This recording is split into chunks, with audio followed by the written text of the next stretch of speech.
What's going on, everybody? You are tuned in to the Stoned On Sports podcast, where we believe that winning is the best high of them all. And that's what we're here to help you with.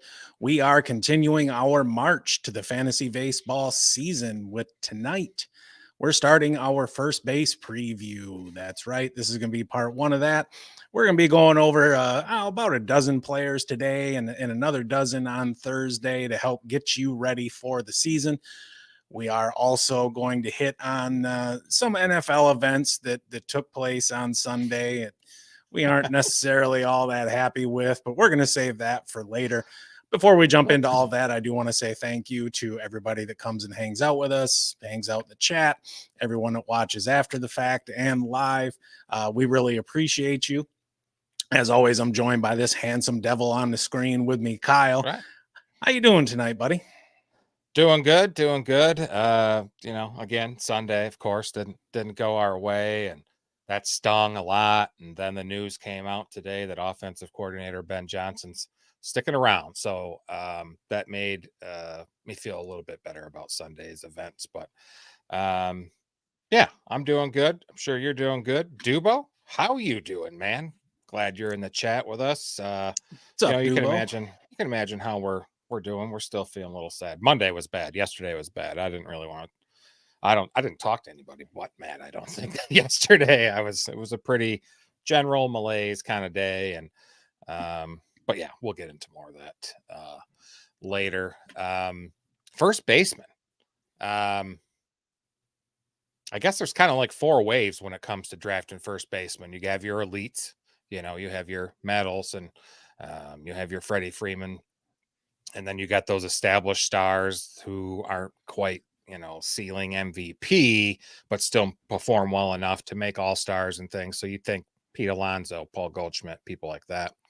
And then the next couple tiers, the decisions get a little tougher. It takes a little bit more nuance. You'll think like Torkelson, Steer, Josh Naylor. It could be some players that might outplay their draft slots. And then you have the non-flashy vets like Christian Walker, Yandy Diaz, Rizzo if he's healthy. Picks that aren't sexy but can still end up counting stats to play every day in your lineup. So I know Matt's going to get started with. Yes, we are going to dive in. Number one in our rankings and number one in our hearts is Freddie Freeman. And I do just want to throw this out there. When we talk about points scored last year, that's according to CBS standard scoring. And there are some players with multi-position eligibility, meaning you can play them at first base or third base or in the outfield or whatever that may be. Anyone that we cover today that has that multi-position eligibility, we will not be covering them at any other position. So if you are looking for our take on any given player, just kind of keep that in mind, especially if you're watching after the fact. And if you are watching after the fact, don't forget to drop that like and subscribe.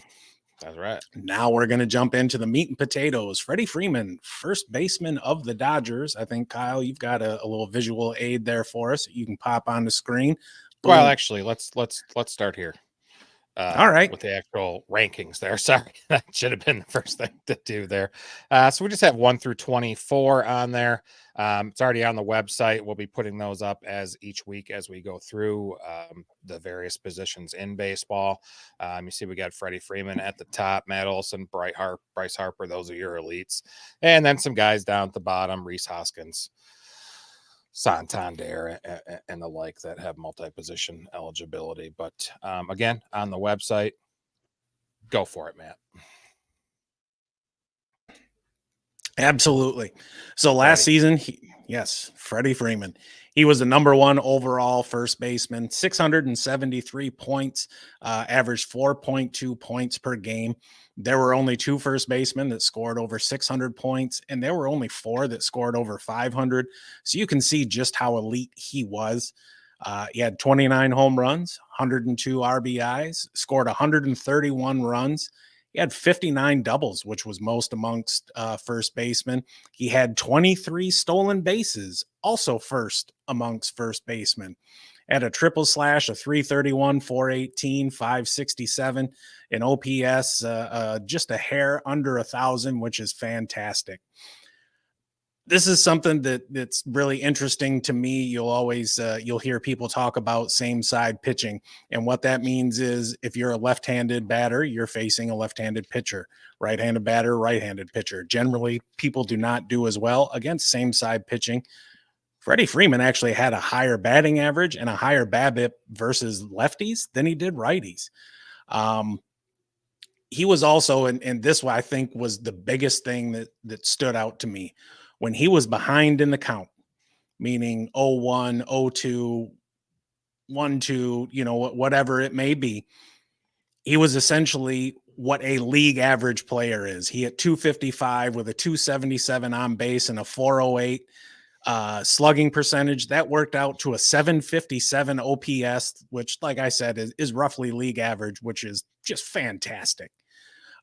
He's a guy who's always on the field. He's played 158 or more games in 6 of the last 7 seasons. He's not really an elite power hitter. He's more of a mid-20s than a mid-30s home run guy. And generally that's a red flag, especially for first base and really any corner infield spot. He's only hit 30 home runs 3 times, but he more than makes up to it with his bat skills. He's a 300 plus hitter 6 of the last 7 seasons. He's got 98 or more RBIs in 4 of the last 5.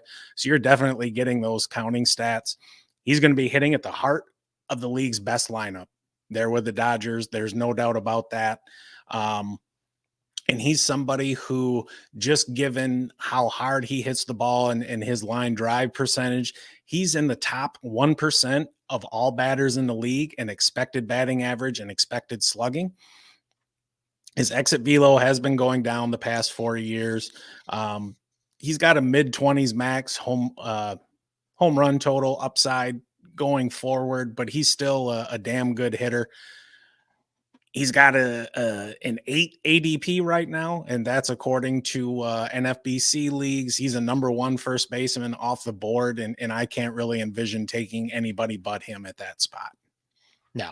I mean, he actually finds himself in a more friendly or fantasy friendly environment that he did last season with the addition of Ohtani. It'll be interesting what they do with that lineup versus right-handed or left-handed pitching. He's been batting second most of his last few years in the lineup, and that's probably going to change. He'll definitely go to 3. I think, even like Will Smith at 4, Muncy at 5, probably against left-handers. Muncy slides down to 6 because Teoscar Hernandez just smashes lefties. So, he's. Even if last year was like the peak of his career, an A- Freddie Freeman season this year would still be MVP conversation. So yeah, absolutely. I have him on my He's a fantasy damn team. monster. I love him. He is. Next up, we got Bryce Harper from the Philadelphia Phillies. On the NFBC website, his average ADP is 17 and auction value is $33. Returned last season from that Tommy John early, and he only played 126 games, but still remained an elite hitter in the majors. The guy draws walks at an elite rate, and he can get on base, and that's something you need for fantasy as well. Just get on base. His base on balls percentage was 14.7. That was tied for 3rd in the league with J.P. Crawford and Max Muncy. So that just solidifies his role as the engine for the Phillies. He's now primarily first baseman DH, which should work great for fantasy leagues. You should anticipate a 30-90-90 season from him. That's 30 home runs, 90 RBIs and 90 runs scored. And with double-digit steals, he had 11 last year, didn't play the whole season. I look for him to get double-digit season or double-digit steals as well this season. After Freddie Freeman, I think it's going to be either Matt Olson or Bryce Harper. They're always going to be either 2 and 3. Either one's a fine player to have on your roster. A full season of Harper is never a bad thing to have on your roster. I love him this year. Yeah, absolutely. And so do I. And he's somebody coming off that injury last year, had a monster second half. He had 18 home runs after the break, including 10 in August. And I Nice. really like where he's hitting in the lineup. He's going to be third, right between Trey Turner and in front of Nick Castellanos. So he's going to get that protection in the lineup, and he's going to have plenty of opportunities to drive in runs as well. Um, he's somebody else who does very, very well against same side pitching. And anytime you can give me any player, regardless of position, who gets on base at a 40% clip, I'm going to take that all day long and twice on Sundays. And that's even with like his less favorable metrics in chase rate and whiff rate. He makes up for that. He's a seasoned hitter, and that walk rate, great player. All right. Next up, we are headed north of the border. This one's for you, Blue, if you're watching. We're talking about Vladimir Guerrero Jr., first baseman from the Blue Jays. He's got an ADP of 31, an auction value of 28. He's a number 5 first baseman coming off the board. Last year, he had 475 points, averaged 3 per game, 26 home runs, 94 driven in, 30 doubles, 78 runs, had a triple slash of 264, 345, and 444, good for a 788 OPS. His power numbers have gone down since his career high of 48 home runs in 2021. And the question everybody is asking is, when is the power going to come back? Is the power going to come back? The big thing that nobody talks about, though, is the renovations they had at Rogers Center in between 2022 and 2023. It went from the 6th best hitters park to the 5th best pitchers park, all because of those renovations. According to Fangraphs, the home run rating there went from 117 down to 95. They're a team that, and I have a note here, they need to sign a bat because he doesn't really have much protection in the lineup. And sure as shit, today they went out and signed Justin Turner. He's going to help out a lot because there really isn't much in that lineup that's dependable after him. Yeah. He's somebody who I think if I can get him for the right price, I'm going to be happy with it, but I'm not going to go into the season expecting 40 home runs. I think if he can get back up into the mid 30s, he'll return nice value for where he's going. Yeah, I think mid 30s, close to 100 in runs and RBIs. He played 156 games, some good things, raised his walk rate, lowered his strikeout rate, but he is just so aggressive on the early count swings that I think he's not waiting for his pitch a lot of times. And I also I think it's fair to question his work ethic and dedication sometimes. I'll be watching definitely in spring trading, see what kind of shape he's on before I'm investing an early draft pick on him. I'm certainly not paying $28 for him as of now. That's a little too high for me.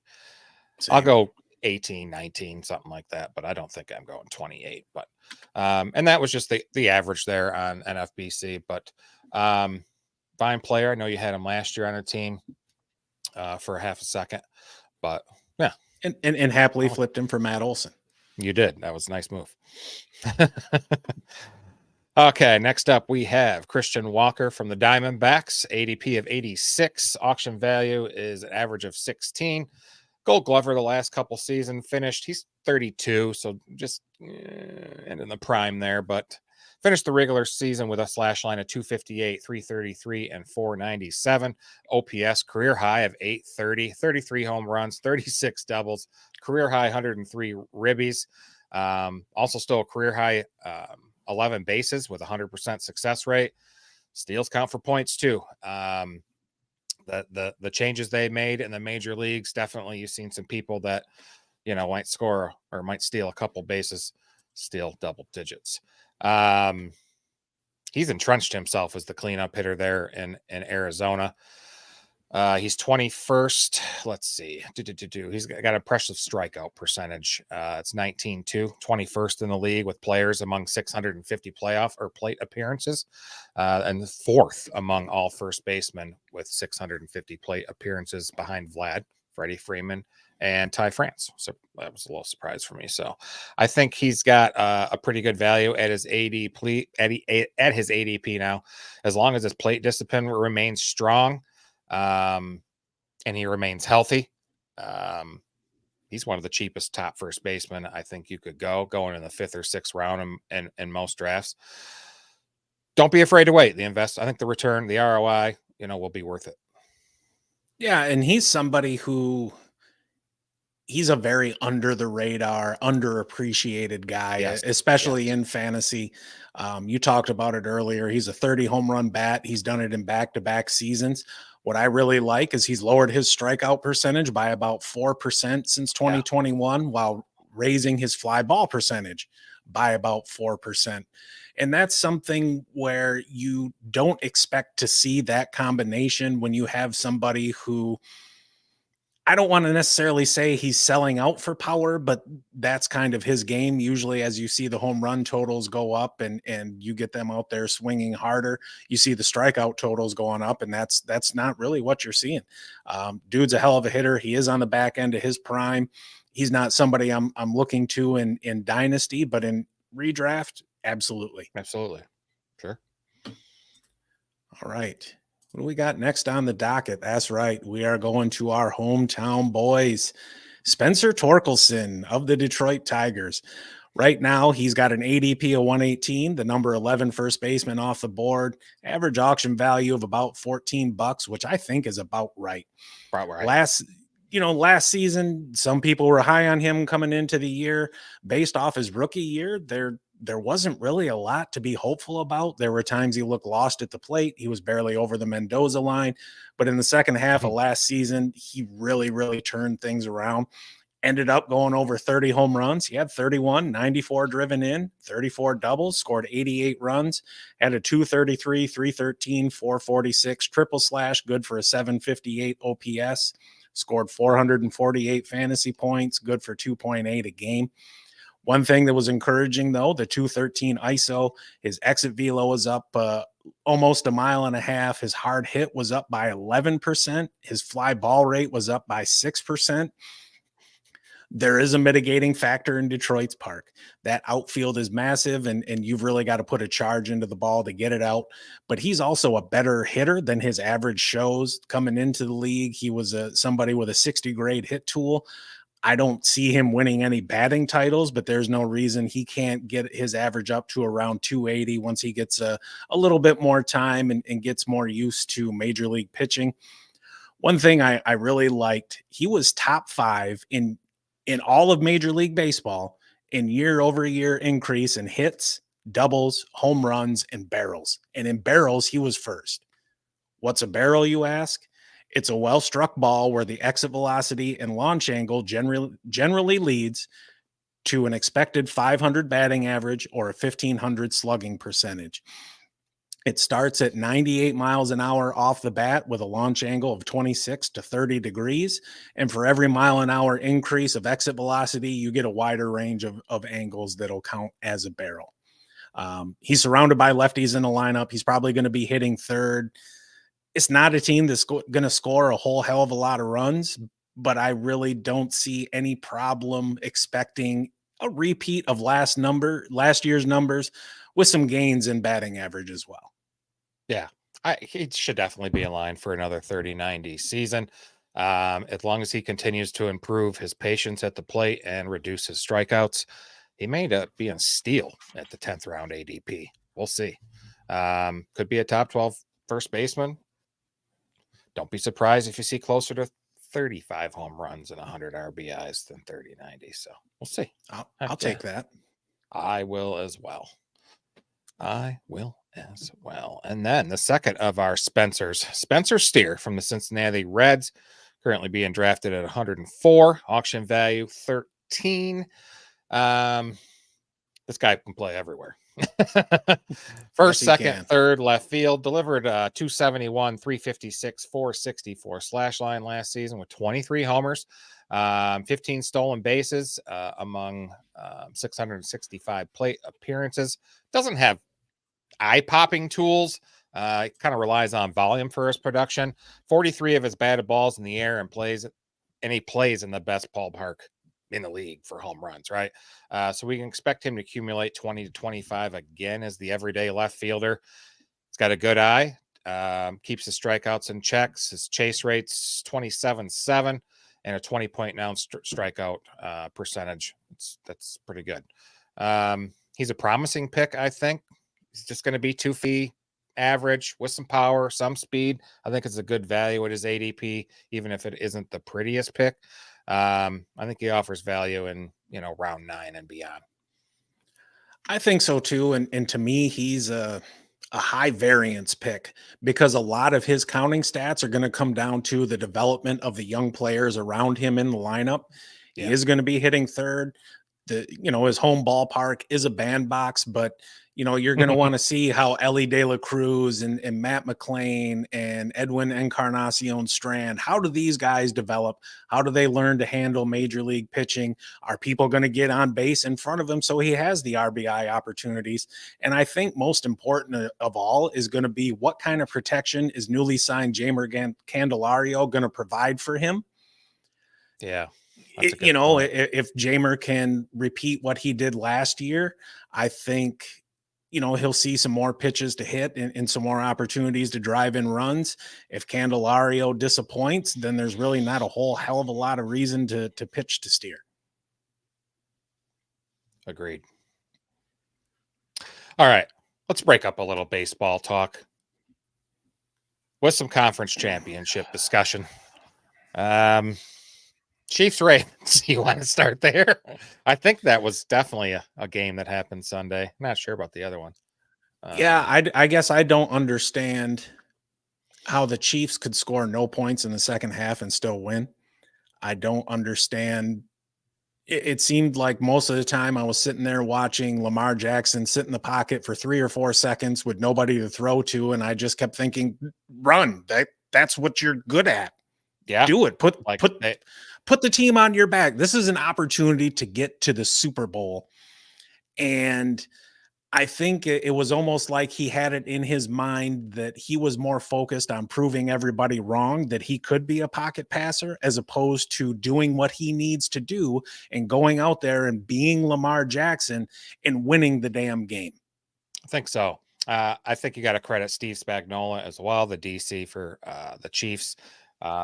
Really bottled him up. They got to him quick. He didn't have a lot of time to throw. And yeah, I don't understand. You have Lamar, just run these RPOs often. But hats off to the Chiefs. They're looking good. That crazy pass that Mahomes threw, and he's scrambling back and forth between, in the pocket, and finds Kelsey, who ran the wrong route, and just flings it up there, and Kelsey lunges for it and catches it. These guys are just on the same page all the time. They're a great combo. Yeah, they are. I keep going back to the Lamar thing. Dude had 8 rush attempts. Like, why?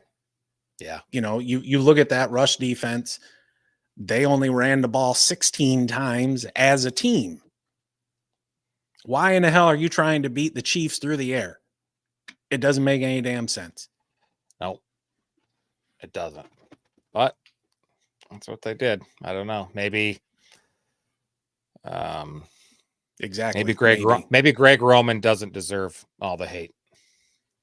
I'm sure he does, but both things can be true.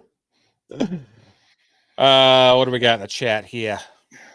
Chiefs LBs were fire. They certainly were. They were good. Yep. Whole defense was good. Snead was good. Wasn't he the one that knocked the ball out at the goal line? Flowers? Was it Snead? I think it sure was. He played well. I'm watching that play, and I'm like, oh, there's a touchdown. And then you're just like, the ball came out, and you're like, how did that not cross the plane? Surely it did. And the camera work, the replay was great on TV the other day. I'm like, it came out right before. Fantastic job. That was quite the series for Zay Flowers. Catches that pass and then just decides to drop it at the ground and stand over the cornerback. Like, dude, you are a rookie. Yeah. If you want to talk all that shit, get some time in the league. Right. Make a name for yourself. Until then, shut the hell up and get your ass back to the huddle. The Lions.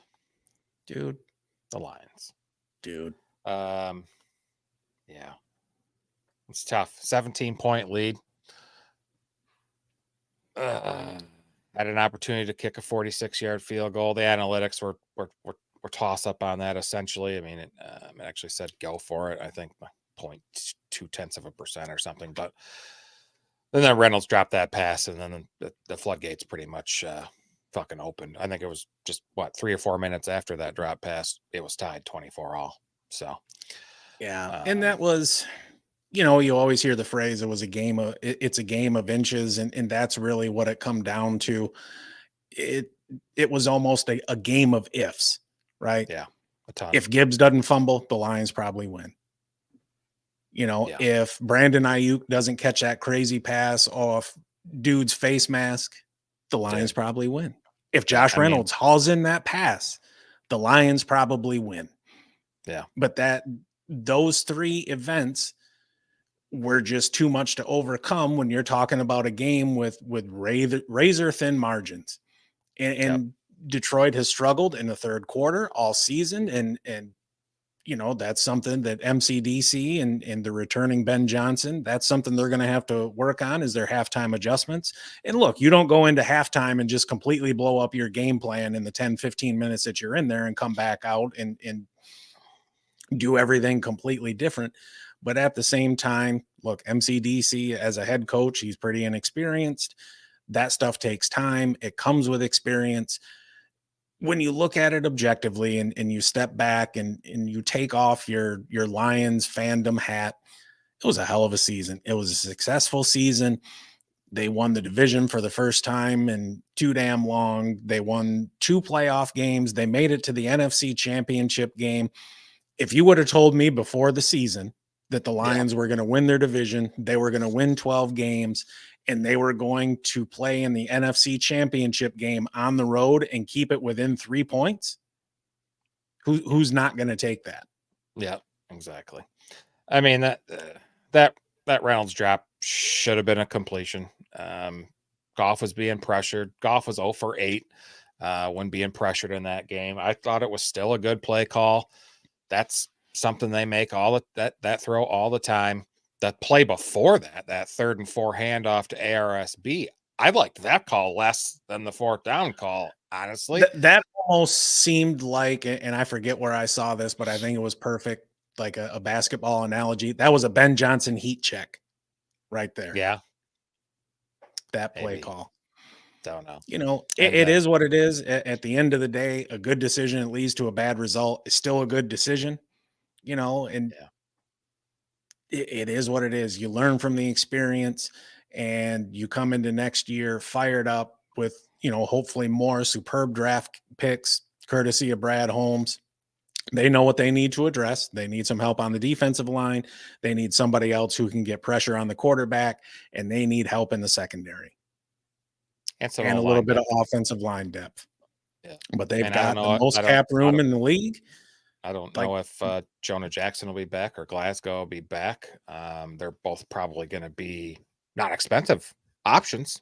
Jonah Jackson just hurt every other week. I might look on going to another guard, or maybe that Osika steps up and has a great offseason as well and is playing great next season. So and maybe they spend a high draft pick on offensive line help. You never know. There's a lot of ways that they can go. I'm going to trust in Holmes and I'm going to trust in MCDC to do what's right for the team. And look, people that want to complain about, all the going for it on 4th down and you didn't kick the field goal and this, that, and the other, like that's the MCDC experience. You're either on board or you're not, but expecting them to get to that point and then abandon the philosophies that got them there in the first place is ridiculous. Yeah, it is. And we don't have a good kicker. Okay. We had Riley Patterson all season, and then they went with Badgley the last few weeks, month, whatever it was. He's a backup practice squad, kicker. Right. Money Badger, my ass. He's 80. He's 82% of his field goal attempts he's hit, and 77% between 40 and 49. And both field goals would have been, I think one was 46 and one was 48, but which is below average. Yeah, Kaime Fairbairn there in Houston is a free agent. Yeah, I say go get him. We need to complete this team, and a kicker would be nice. We sucked and sucked and sucked forever, but we had Jason Hanson, Matt Prater, Eddie Murray, great fucking kickers. great kickers, amazing kickers. And now it's like we're good on all these other areas. Now we suck in kicker and we got to go for it on fourth down all the time. I really think there are situations where you do need to kick a field goal. And if you have the field goal kicker on your roster, then you kick it sometimes. But not hating MCDC, still love him. He's still my coach. There's plenty of teams out there that would love to have him as their coach. He ain't going nowhere. So no. And that almost reminds me, if you think of the Tigers when they had that run of success there in the, in the 2000s, in the aughts, and in the teens, they had everything but the bullpen. Oh, of course. And now they have the bullpen and nothing else. But, it's some defense. They got some. All right. What do we got here? It's time to jump back into some baseball. Holy shit. Got a whole damn book here in the chat. I think they're all just talking. Glad you guys could all jump in. Dubo, Sway. What's up, fellas? Supersonic. And then, who gets the blame? Yeah, I don't. Nobody. Yeah, there's because you can't really point to any one thing and say this is why they lost. Yeah. If Goff would have went out there and thrown 3 interceptions, point to him. Even the Gibbs fumble, it was dude run the wrong way. And what a lot of people don't understand is on a handoff, the quarterback doesn't give the ball to the running back.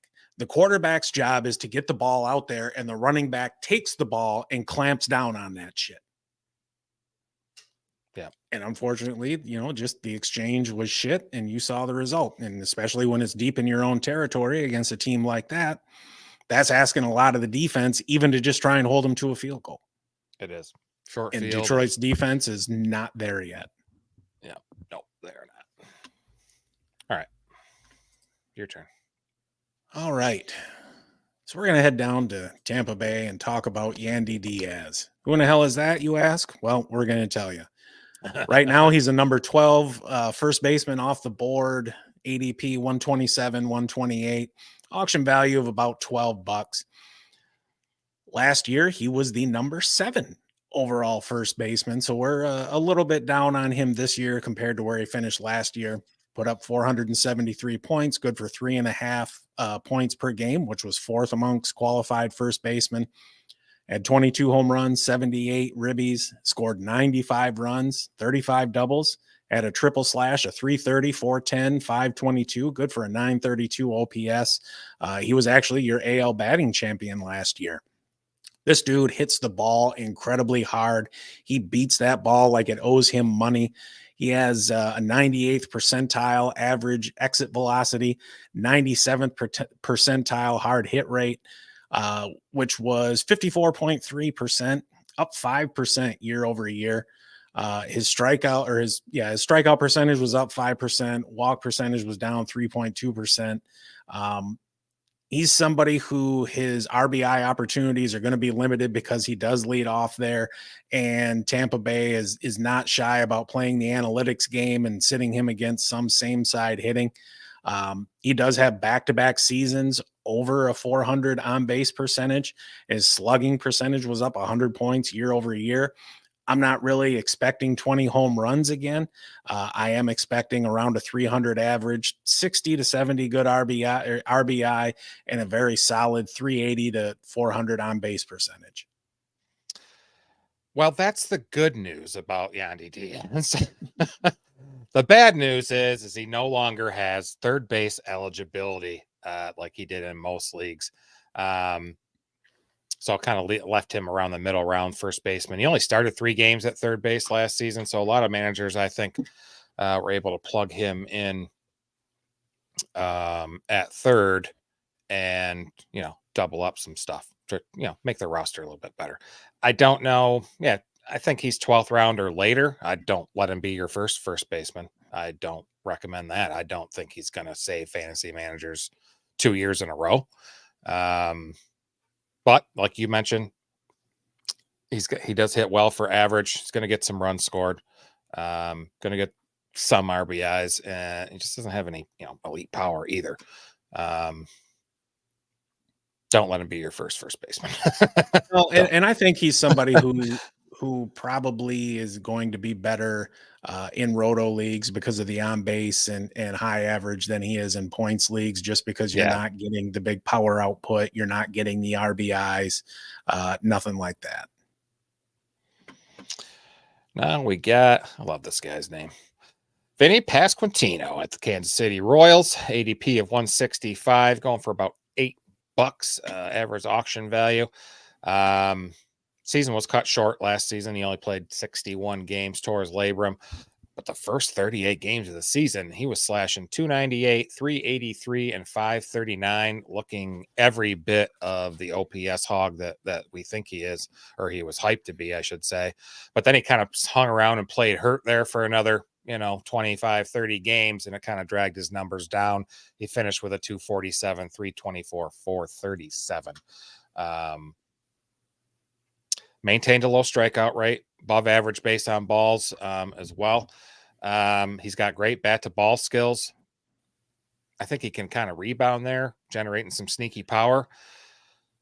His quality of contact, I think, is only done by his quantity of contact. His 11.9% strikeout rate was 12th among hitters with 250 plate appearances, ranking right between Acuna and Bregman. He's fully healthy going into this season. If he can get closer to 600 plate appearances while batting cleanup, I'm guessing there, those numbers can end up a bit more stout. I like him this year. Yeah, he's somebody who you can get on the cheap. He's a good bounce back candidate.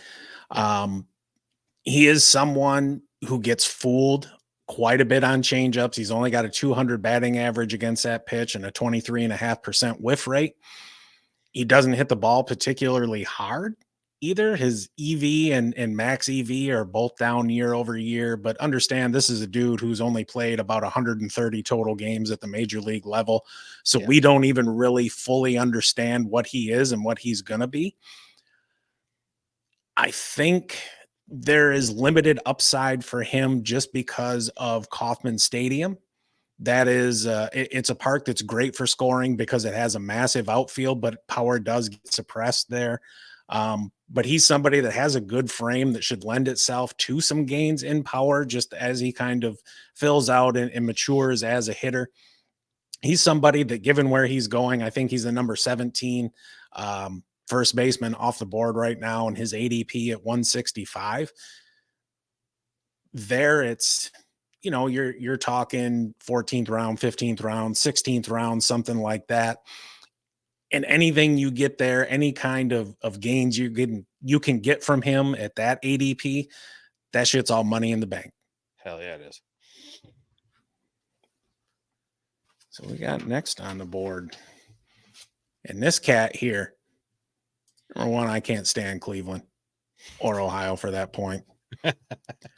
Josh Naylor, Cleveland Guardians. He's got an ADP of 132, AAV, average auction value of $10. He is the number 14 first baseman off the board. He was the number 20 first baseman last season.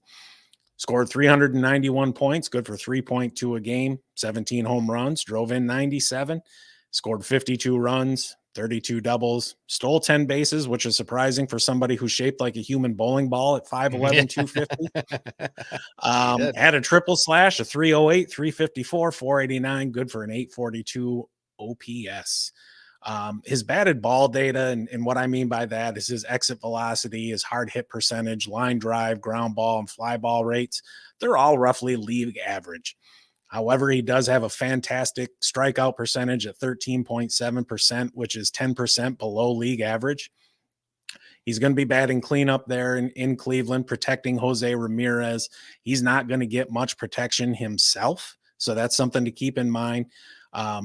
He does chase some pitches out of the zone, but he excels at making contact on those pitches. Now, he's not the bad ball hitter that Vlad Guerrero was in his day or anything like that. Right. But his contact and plate skills are there. He had a 52-point increase in his batting average year over year, which was sixth best in the major league. He's going to need to work on his launch angle and generate more fly balls to see Definitely. much gains in power. But the RBI opportunities still should be there for him. definitely should, because he should continue to bat behind Jose Ramirez. So I think that should be a boon to his RBIs. I think he offers enough.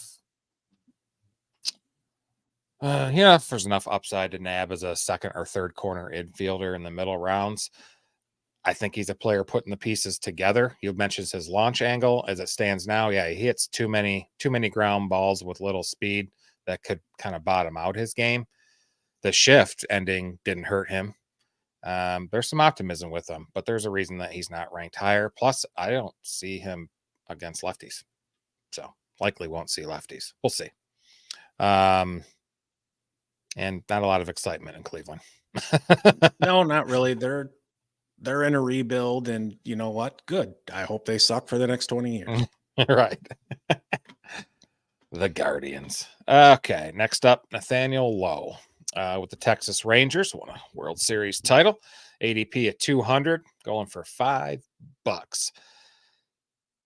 He might be my biggest underrated player in the major leagues right now. I think he's an effective contributor for the Rangers the past 3 seasons, but he is far from a household name. /262, 360, and 414 with 17 homers, 82 ribbies, walked 93 times in 724 plate appearances. His walk rates are among some of the best in baseball. Get on base. Top 10 percentile in both walk percentage and chase percentage. He's 8th among hitters with 600 plate appearances with a 12.8 base on balls percentage. You're also hitting in the heart of this amazing, potent Rangers lineup. And when pitchers have to attack or go pitch around, Seager or Adolis Garcia, I think Lowe has he's going to benefit from that. He's also one of the better defensive first basemen in the league as well. I think he's expected to remain the everyday first baseman there. He may not be too exciting, but steady and solid production. Steady and solid production. It's definitely enough for him to finish in the top 80 hitters as he did last season. Oh, for sure. He's probably going to hit 6th in that Rangers lineup, but you hit the nail on the head. That's probably the best lineup that the AL is going to have to offer. So the opportunity for both runs, because he's going to be hitting in front of Jonah Heim, who's one of the best hitting catchers in baseball, are going to be there. He'll get a little bit of protection in the lineup, and everybody in front of him is going to be getting on base.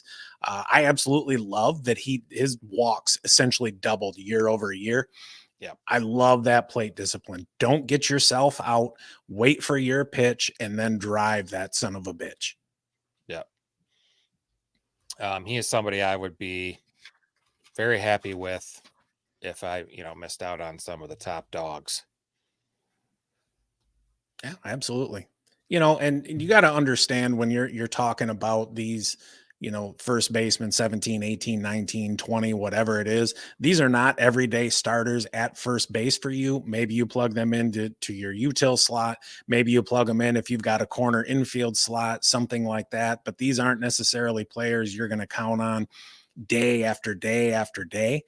If you're in daily moves leagues, yeah, maybe you're mixing and matching based on the matchup. In weekly moves leagues, there's a good chance you may have a better option out there that you can plug in for the week, but make sure you're paying attention. We're going to be here with you every single week to help you make those decisions, and we'll make them together. Absolutely. So now Beer Maker's got them a new first baseman, Rhys Hoskins. Yeah, right now he's a number 20 first baseman off the board. He's going around 205 overall. You can get him for $6. Look, he's a dude coming off an injury. He missed all of last season. He's a dude who he's got league average plate discipline, slightly below average chase rate, which is nice. When he's healthy, he's a great source of power. He's got 30 home run upside, especially in that ballpark, whatever the hell they call it now. To me, it's still Miller Field. Yeah, sure. Can't remember. The ball flies there. I believe when they have the roof open, more so than when it's closed. He should hit cleanup. He's got some decent hitters around him. He should have nice RBI opportunity. I think a conservative estimate, at least for the home runs, maybe 25 home runs. He'll give you 85 to 90 RBIs. He strikes out a lot. In his Yeah. last full season, he struck out something like 165 times, which for those of you who are mathematically challenged just like me, and I had to do the long form math for this, that's more than once a game. Yeah. That's a damn lot. He will draw a walk though. His last full season, 30 home runs, 79 stakes, 81 runs, 33 doubles, triple slash a 246, 332, 462, good for a 794 OPS. So if he comes back and he's fully healthy and he returns to the form that he's had in years past, he's going to be a steal where he's going right now. He could be. When he was a rookie in 2017, he only played 50 games, smashed 18 homers. If that's a 162 game season, he's on pace for 58 home runs that year. So yeah, if he can just stay healthy and appear in more games than, 115 or so, I'm just throwing out a number. I think there's a path to that. The Brewers don't really have a full-time DH. I think Hoskins, if he doesn't play at first, will also get some DH looks too. Kristen Yelich probably will too. Willem Contreras probably will too. That they might split some of those DH duties. He'll get his days off. Plus, they want to take it easy to keep his knee healthy as well. That's likely the floor. I think he certainly can exceed expectations and finish closer to the top 10 first baseman than the top 20, but we'll see. All right. Next up, we have another multi-position eligibility. It's Anthony Santander. Played 98 games last year in right field, but 12 games at first base. So he is most likely going to be eligible in your league at first base as well. He's going 136 average auction value. Whatever it was, I just missed it. 11. Doesn't have tremendous raw power. He only had a 94.5 exit velocity last season. Did slash for 257, 325, and 472. 28 homers, only 5 steals across 656 plate appearances. Camden Yards is now a pitcher park, so it kind of punishes guys like him with middling, raw pop, I should say. However, his walk rate at 8.4 and his 23.2% strikeout percentage kind of mask his 37.7% chase rate. Pitchers are going to try and exploit that this season, so I'm a little lower on him. I don't expect a repeat of his current ADP of 144 or whatever it was, 130, 144. I can't remember. I think he'll probably approach 25 home runs again. I just don't know if that alone will be the price or is worth the price. Yeah, he's pretty subpar on defense too. He is. He's not a superstar by any stretch. He is a very solid player. And in baseball, more so than football, the lineup around you matters. And I like this lineup. The Orioles, even though they were a playoff team last year, they're still a young and up and coming team. They've got a lot of young talent, both there on the big league roster and ready to come up from the minors. He's somebody who hits the ball a little bit harder than average, not a whole hell of a lot, but he'll provide decent-ish power in terms of home runs, but I think more so too in terms of extra base hits. If he gives me 25 home runs and 45 doubles, I'm a happy camper. The average isn't going to kill you. I think a big opportunity for him too is going to be scoring runs, just especially as the season goes onward. There in the early season in Baltimore, you're not going to have those warm temperatures. You're going to have some chilly, windy days there, and all of that suppresses offense. He's somebody that I would preach patience with. And Kyle, you had him on a team last year, and you saw, hey, he's somebody who gets off to a slow start. But as the year goes on, as the weather warms up, he's somebody who will come on in the, May, June, July, and as we get into the dog days. Yeah, I think that's true with a lot of major leaguers, except for, Acuna or Betts or something. But his defense that I touched on a moment ago, I think that could lead to a tighter leash this season with the way the Orioles continue to promote prospects to the majors. They're just doing so well with that, but we'll see. We'll see. Yeah, I mean, it's possible, but it's also difficult to sit a 25 home run bat. It sure is. That's true. So I mean, maybe he'll spend a little bit more time at first base this year. Right. I want to keep him in the lineup. If I'm whatever their dickhead manager is, I want him in the lineup 5-6 days a week. Well, and you're probably going to need him with that division you're playing in too. The AL East is pretty tough. And it's a long ass season, man. It certainly is. Okay. Damn, so we've gotten through our first half, part 1 here. Like we said, we've got our rankings. We've got 24 dudes, and we are going to preview all 24 dudes. The fantasy baseball season is still about 2 months away, and we've got a lot of work to do between now and then, and we're going to help all of you out with that. We're going to do the research. We're going to give you the information, and we're going to help you draft a winning team that's built for the long haul. We are going to preview every single position week by week. Some positions is going to be the top 24. Other positions like outfield, there's a lot of leagues out there that start 5 outfielders. Guess what? We're not going through 60. We're here to help. No. We're not here to do it for you. But didn't you just say we're going to help you and do it for? No, that's just we have full-time jobs and stuff too, so we have to sleep. We must get some sleep. But Thursday we'll do another 12, and I believe we're going to give out our. What are we doing? Our fantasy football postseason awards. So we've yes, got, MVP, offensive rookie of the year, defensive rookie of the year, best waiver wire pickup. That's a good one. And biggest bust. And I'm not talking Dolly Parton bust either. I'm talking dudes you were counting on that just shit the bed. I noticed you chose the 70-year-old woman to talk about her breasts. That's interesting. Older the berry, the sweeter the juice. Okay. I mean, she's got a lot of money. She likes giving it away. Nice. Let me hold my hand out for some. I'll go lay on her pillow. Yeah. Pillow or pillows? Pill. I don't know. Whatever. How much? She's probably like one of them people that got like 40 pillows on her bed. You got to take like 30 pillows off to even get in the bed. I don't know though. I know pillows ain't stopping you. So plus she's got her own amusement park. I can go on rides and it'd be great. Not a roller coaster guy. I was when I was younger. I don't know. Look at that. 52 minutes. We may even wrap up a little bit early tonight. Wife made tacos. That's calling my name. You eat tacos like every 6 days. I swear to God. They're delicious. Yeah. They are absolutely delicious. I like tacos too, but I don't have anything else if you want to take her out. Yeah, I guess we can do that.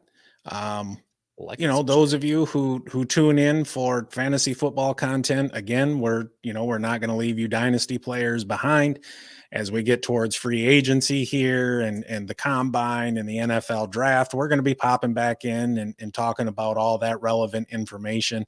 But I think that's going to do it for today.